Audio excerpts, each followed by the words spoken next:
தஞ்சாவூரில் இருக்கிற கிராமத்தில் வேலை வெட்டிக்கு செல்லாமல் வாழ்ந்து வருகிறார் சரவணன். அவரும் அவர் சகோதரி மகன் வித்தார்த்தும் ஒரே வீட்டில் வசிக்கின்றனர். வீட்டில் கழிவறை கட்டினால் பஞ்சாயத்து 12,000 ரூபாய் தரும் என்பதால் அதற்காக குழி தோண்டுகிறார்கள். அதில் புதையல் கிடைக்கிறது. குழி தோண்டிய ஜார்ஜ் மரியான் அதை பார்ப்பதால் சரவணன், வித்தார்த் ஆகியோருடன் அதை 3ஆக பங்கு பிரித்து கொள்ள நினைக்கிறார்கள். பிறகு நடக்கும் குளறுபடிகளால் பங்கு 5, 6 என நீள இறுதியில் புதையல் என்னவாகிறது என்பதை விழுந்து விழுந்து சிரிக்கும் அளவிற்கு நகைச்சுவையோடு சொல்லுவதுதான் படம். 1000 பொற்காசுகள் ஒருவருக்கு கிடைத்து அது ஊர் முழுவதும் தெரிந்தால் என்ன நடக்கும் என்பதை லாஜிக் மீறாத நகைச்சுவையால் கலகலப்பாக தந்திருக்கிறார் இயக்குனர் ரவி முருகையா. கதையே காமெடிக்கான அனைத்தையும் கொண்டிருப்பதால் எளிதாக படத்தோடு ஒன்றிக்கொள்ள முடிகிறது.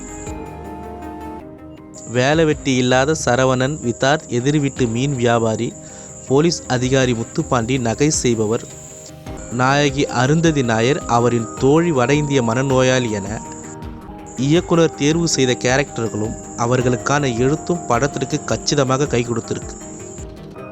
பெரிய வாய்ப்பு கிடைக்காத சின்ன நடிகர்களும் தங்கள் திறமைகளை நிரூபிப்பார்கள் என்பதற்கு இந்த படம் ஒரு உதாரணம். சமீப காலமாக சிறந்த படங்களை தேர்வு செய்து நடித்து வரும் வித்தார்த் இதிலும் தனது இயல்பான நடிப்பில் ஈர்க்கிறார். வேலை வெட்டி இல்லாத சரவணன் டிவியை சத்தமாக வைத்துவிட்டு பண்ணும் ரகலைகள் சிரிப்பை வரவழைக்கின்றன. வித்தார்த்தை கண்டதுமே காதலிக்க தொடங்கும் அருந்ததி நாயர் கேரக்டர் கொஞ்சம் அதிகப்படிதான் என்றாலும் ரசிக்கும்படியாகவே இருக்கு. அம்மாவுக்கு கடிதம் எழுதி வைத்துவிட்டு அவர் ஊரை விட்டு ஓட கிளம்புவதும், பிறகு காலையில் வந்து கடிதத்தை எடுத்து வைத்துவிட்டு அம்மாவுடன் படுத்துக்கொள்வதும் சிரிப்பை வரவழைக்கின்றன. கிளைமேக்ஸில் புதையலை கைப்பற்ற ஊரே நடத்தும் துரத்தல் நகைச்சுவையை அள்ளி தெரிக்கின்றன. பானுமுருகனின் ஒளிப்பதிவும் ஜோகன் சிவனேஷின் இசையும் படத்திற்கு பலம் சேர்த்திருக்கின்றன. தொடக்கத்தில் புதையல் கிடைக்கும் வரை படம் மெதுவாக நகர்ந்தாலும் அதற்கு பிறகு நடக்கும் கலவரங்கள் ரசிக்க வைக்கின்றன.